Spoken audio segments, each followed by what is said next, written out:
Welcome to episode 2 of Monkeys with Mouths. Today's podcast is going to be about the petrodollar. As you can see through investments and the stock market and the economy and the situation in the world, many things don't seem like they're doing very well. The stock market is crumbling. I guess it's not crumbling, but it seems like it's crashing, with inflation reaching 4% when the U.S. Treasury tries to keep it at 2%. The mass printing of bills, I think trillions of dollars have been printed in the last 2 years, since 2020. Inflation has gone up. The United States has been discredited and mocked militarily.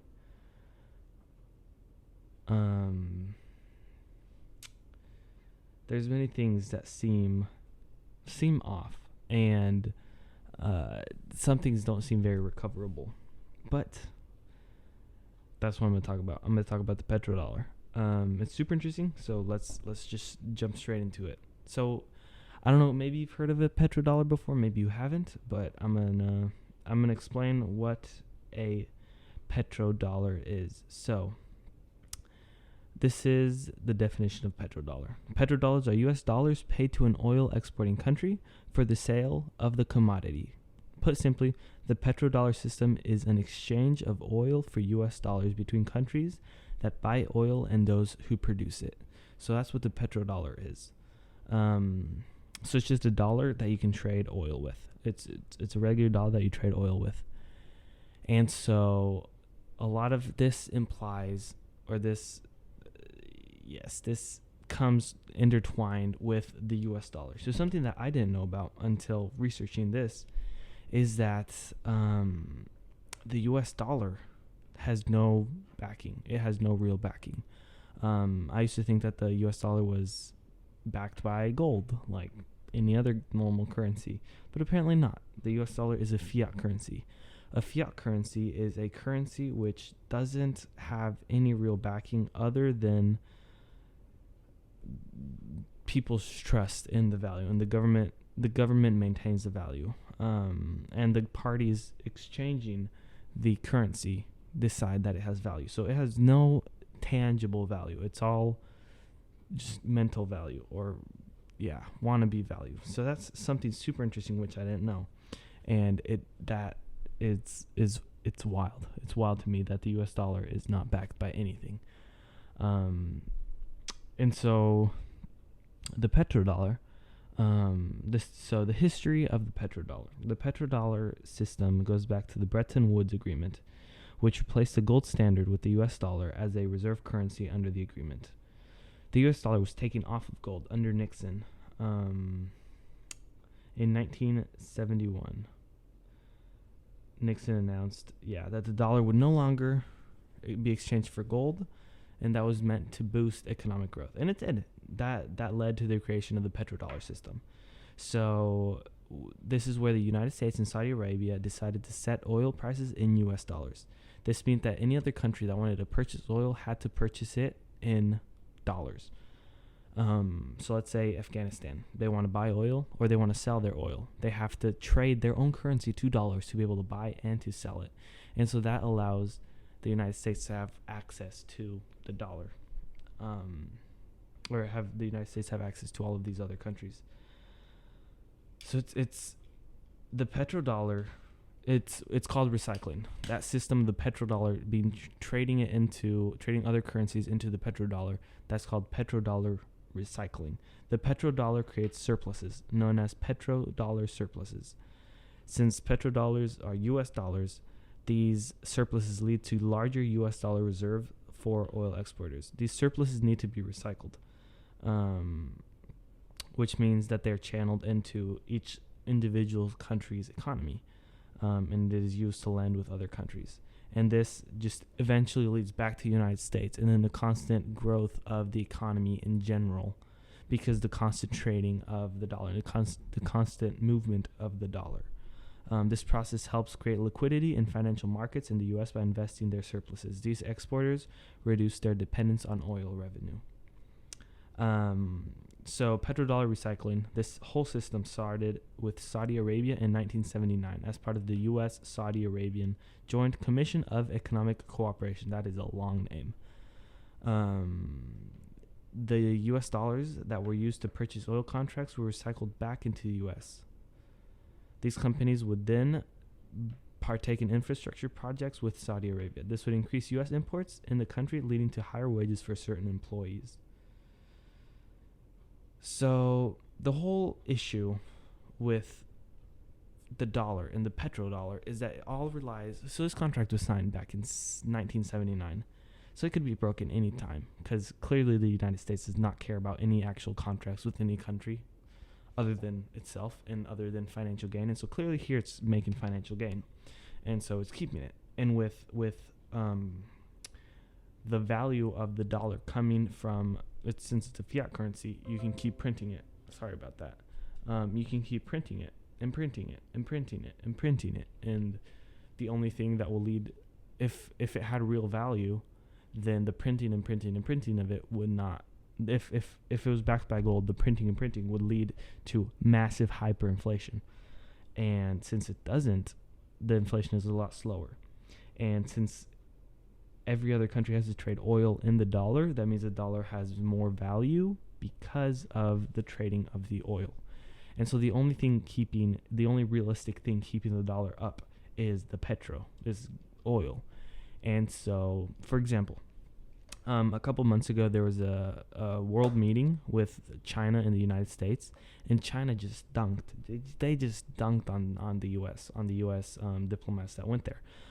They called the U.S. weak. They called it racist, that we had a bunch of racial problems, which I'm not denying, but China is a lot worse. They said that the United States has no moral ground to be able to call them out for the Uyghur Muslims, for example. China is an awful mass murder of Uyghur Muslims, and they were telling the U.S. diplomats, like, hey, you have no moral ground to tell us that what we're doing is wrong. You guys are pathetic. You guys are weak. Your president is weak. And this was in 2021. So this was when Joe Biden was elected. I'm not going to talk about election. That the outcome came out, Joe Biden won. Okay, now we have to deal with his presidency. But what we can, and I think we can all agree, if you're a sane human being, you can agree something is off about Joe Biden. If you watch any of his videos, any of his conferences, any of his news press, he has a screw loose. But back in the day, under Trump was a crazy nut job, right? He was a hot-headed, he was a jerk, he was a bully, right? And I don't agree with a lot of the stuff that he said and a lot of the stuff that he did, like hiring John Bolton, who was just a huge warmonger. I don't agree with that, but he got rid of him eventually. So there's a lot of things that I agree with Trump and a lot of things that I don't agree. A lot of things I wish he would have kept his mouth shut, but other things I think he did a good job on. He was very transparent, and he was very outgoing and egotistical and arrogant. And sometimes those traits are not the best. But in this case, those traits were good because all of these countries were scared. They had no idea he's a loose screw. He's a nut job. Nobody knows what he's going to do next. He could say, hey, screw it, we're going to bomb Saudi Arabia. And thankfully he did it once, and then that's it. Or I think, from what I understand, he only bombed once, and that was because of John Bolton, who was a warmonger. But then he stopped. He led to basically peace in the Middle East for a year. He signed 5 peace deals between Israel and all of these other countries: Israel, Saudi Arabia, Israel, Yemen, I think, Israel, and the United Arab Emirates, and a couple more. I forgot them off the top of my head. But he led to peace in the Middle East, and he tried to stop the wars. And that leads into the military-industrial complex, which JFK opposed to and tried to get rid of, but then he got murked. But that's a different topic. But the economy was booming before Corona, of course. The economy was booming. Everything was good. And these countries, they didn't fear the United States, but they did. They were like, okay, this is something that we need to watch out. We need to be careful. We need to be wise. We need to be careful and we need to be wise, and we just need to be cautious. We can't, this dude's a crazy dude.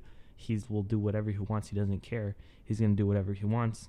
We just need to play it safe and be cool. And so that's how China was. There was lots of tensions between China and the United States, but China really kind of chilled out. They backed off.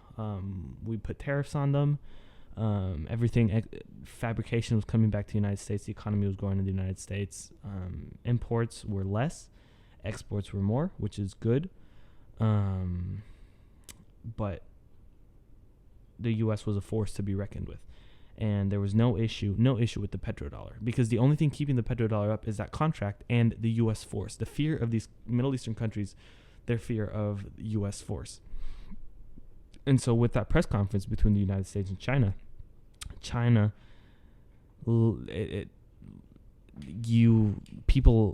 these countries are losing faith, or they're losing intimidation of the U.S. military. And it makes sense with all these Marxist critical theory, crazy nonsense that they're putting into the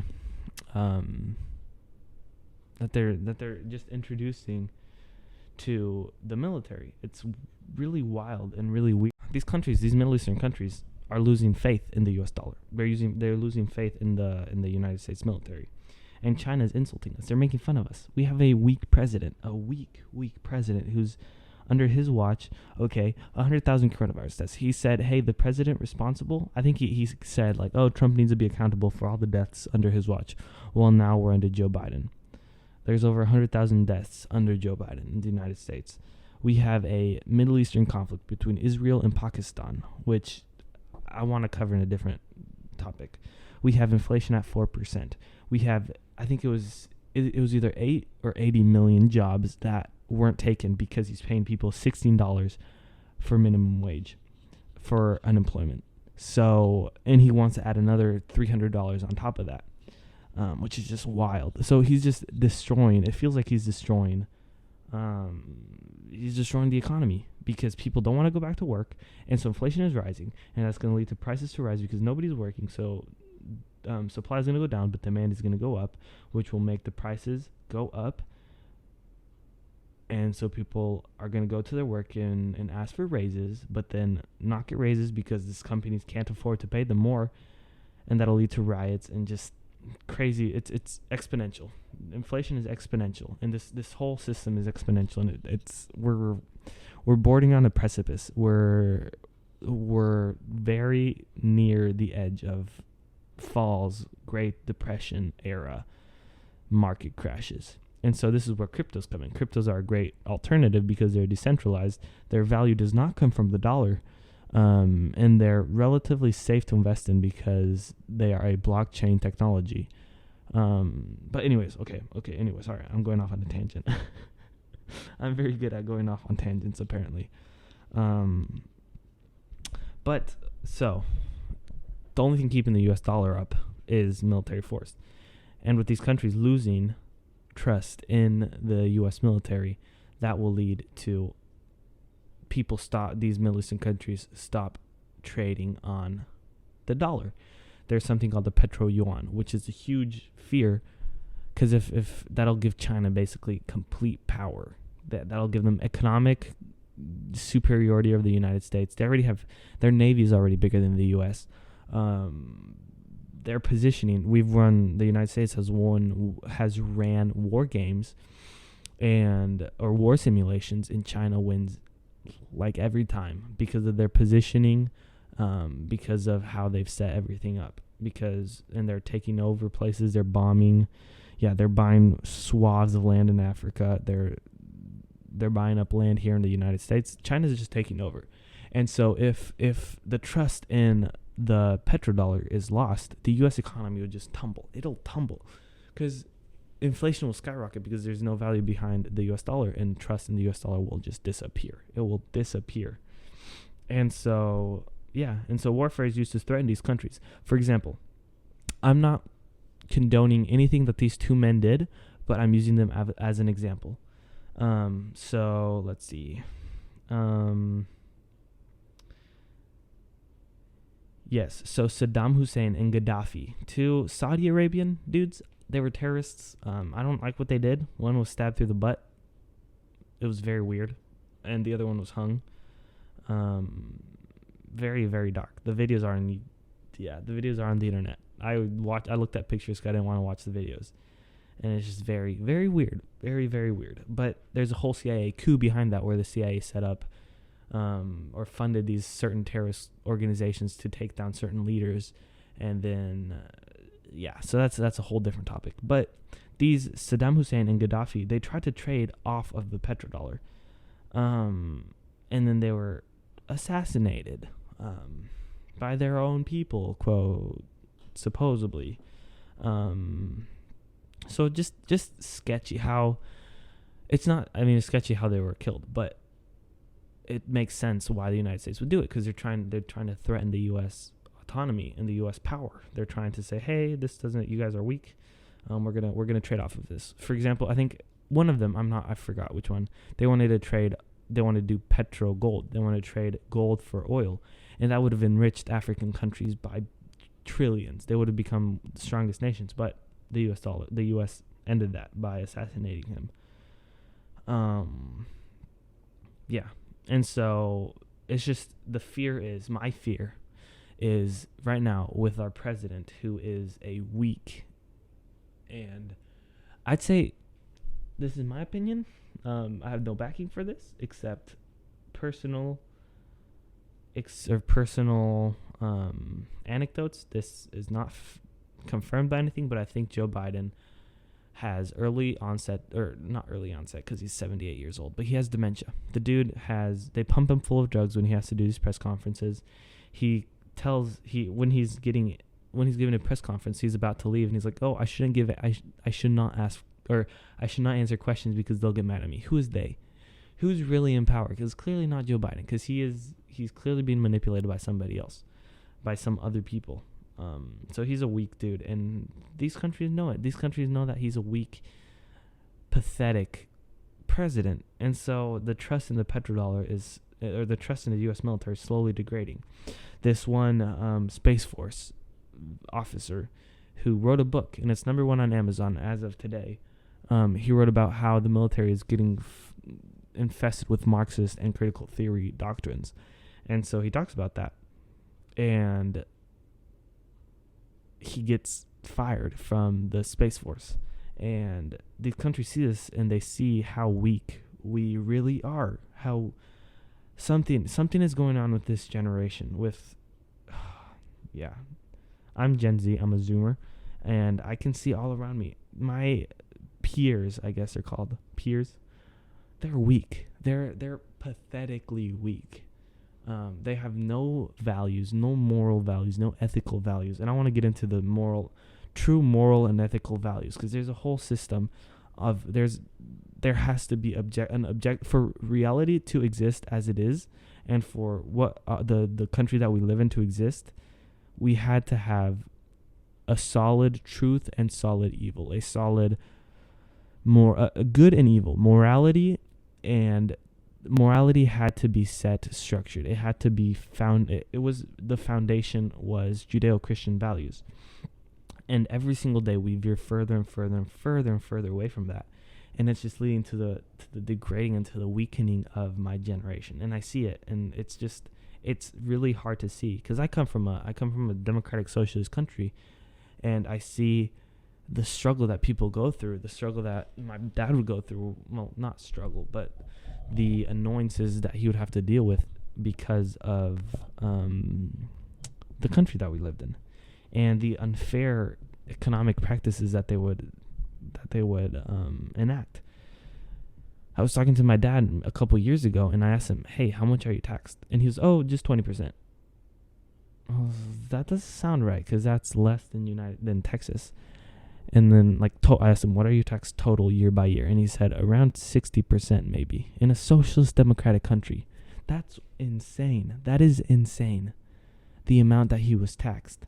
And I don't want that to happen to the United States. I listened to this podcast. I think it was by Tim Pool. I know I mentioned him a lot. I mentioned him last episode, but he's a really good. He's a libertarian dude. He's kind of lefty, but that's okay. You get different views. But he's very sensible and very logical, and I really appreciate that. But he was talking about a story that one of his friends had where it's a Cuban dude back when it was a dictatorship. You could escape Cuba. You could swim to Florida. I wouldn't want to swim to Florida because I'm not built like that. That's like 100 miles. I don't really know how much it is, but it's a lot, and I can't swim like that. But these people would make that swim, and they would make it to a freer country, the United States. Where can we go? They were able to escape their dictatorship, their communist, socialist, authoritarian country, and they were able to move to a free country, a democrat. We're not a democracy. We're a constitutional republic. There's a difference, and it pisses me off when people say, "Oh, we live in a democracy. This is the end of a democracy." That's not. We don't live in a democracy. We live in a constitutional republic. But these people were able to leave Cuba to go to a freer country. Where can we go? We have nowhere to escape to. The United States is the last bastion of freedom, the last bastion of hope. Look at Australia. Australia's not a free country. I have a few friends who say, "Oh, Australia's a great country." Australia's not a free country. They're also an authoritarian crapple. Every other country. Trump was right. Every country other than the United States, he didn't say that, but they're not good countries. They're not free countries. The Costa Rica does not have, that's where I'm from. Costa Rica does not have true freedom of speech. It's wild. It's wild. And the United States is the only bastion of hope that we have, and it's slowly degrading because of the socialist Marxist policies that these crazy people wanna bring in. And the United States is crumbling. As we see, the United States is crumbling. As I am living, I see the degradation of the United States. And it's just hard to see. And so I want to raise awareness of the petrodollar, that it's a thing, and that if it disappears, we are completely screwed. If it disappears, the United States is screwed. Because there's no way back. There is no way back from the petrodollar. Or no way back from if we lose the petrodollar. And so I want to raise awareness because I think countries, so there's this, I wrote a paper about this a few months ago. There are different kinds of warfares, right? There's first generational warfare, there's second generational, fourth, fifth, till fifth, right? And so each warfare is different. So I think first generational warfare is force, used by force. Then there's second, I don't completely remember, but it's slowly increment of force. But then fourth and fifth generational warfare are what we're living in right now. It's a use of propaganda and technology to take control of the country or to bring the country down, and that's what we're living in. Fifth generational warfare is the use of propaganda and the use of media manipulation to slowly divide the country until it falls apart, and I think that's what China is doing to us. People say, "Oh, Russia, Ukraine, Iran, they're threats." But China is the real bad guy. They are an evil country. They are an evil country. And I'm Chinese, so I can say it.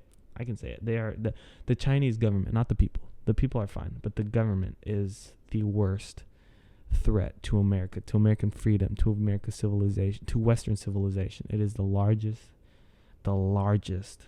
threat. And professors from China, they laugh. They make jokes about how China has infiltrated every area of the United States government. Every area of the United States, China has infiltrated. And I believe it.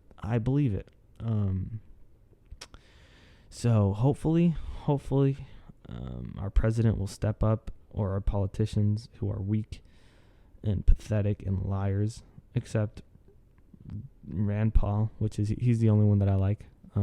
Dr. Rand Paul, Senator Rand Paul. He's the only one that I like because he actually stands for libertarian values and is willing to call out the bull crap, and so I appreciate that. But yeah, we need it. People need to step up. The founding fathers, you may not know this, but the founding fathers. So there's three branches of the government. There's executive, judicial, and legislative. but they're the fourth branch, and that's the people. We're part of the government. That's why we're allowed access to Capitol Hill, to the Senate buildings, to all of these buildings, because we're part of the government. This is what the founding fathers create, or it's what they envisioned and what they created. And the people need to step up and put checks and balances in to balance out these powers, because it's wild what's happening. It's wild what's happening. What I can see, I look at the media, and it's just it's a bunch of nonsense. We're worried about the wrong things. The United States is worried about the wrong things, and we're turning a blind eye to a ton of tragedy, a bunch of serious issues we're turning a blind eye to. And I just wanted to raise awareness, and I hope you enjoyed episode 2. This one ran a little bit shorter, but that's okay. I hope you enjoyed it. And yeah, let me know some topics. You can email me at monkeyswithmouths@gmail.com. That's monkeyswithmouths@gmail.com. You can email me there if you want any specific topics to be covered. That was the topic on the petrodollar, and I hope you learned something. If not, that's your issue. Go do something. Go play video games. Go be a loser. But I hope you learned something and enjoyed my ranting, because I enjoy ranting, and it's really fun. I hope to have a guest on soon. I have pretty much everything set up to have a guest on. I've spent a ton of money on equipment because Papa Biden blessed me with a stimmy, or I guess he took away money from my future. So screw future Colin. He's broke now. Past Colin is rich. So I hope you guys enjoyed. I hope the quality's a lot better. I hope the podcast was a little better structured than the past one. And yeah, take care. And I'll see you guys on episode 3, which will probably be on cryptocurrencies, or it will be on Israel and Pakistan. Just breaking that down, and breaking down how people are stupid if they side with Hamas. Not with Pakistan, because Pakistan is... No, not Pakistan. Palestine. My bad. Palestine. If people sign with Palestine, that's fine. But if they support the terrorist group, they're stupid, because the terrorist group is stupid. And yeah, so hopefully I don't know, I'll pick between those two and do some research on them. The last bit of audio for the video section in this disappeared, but yeah, thanks for watching.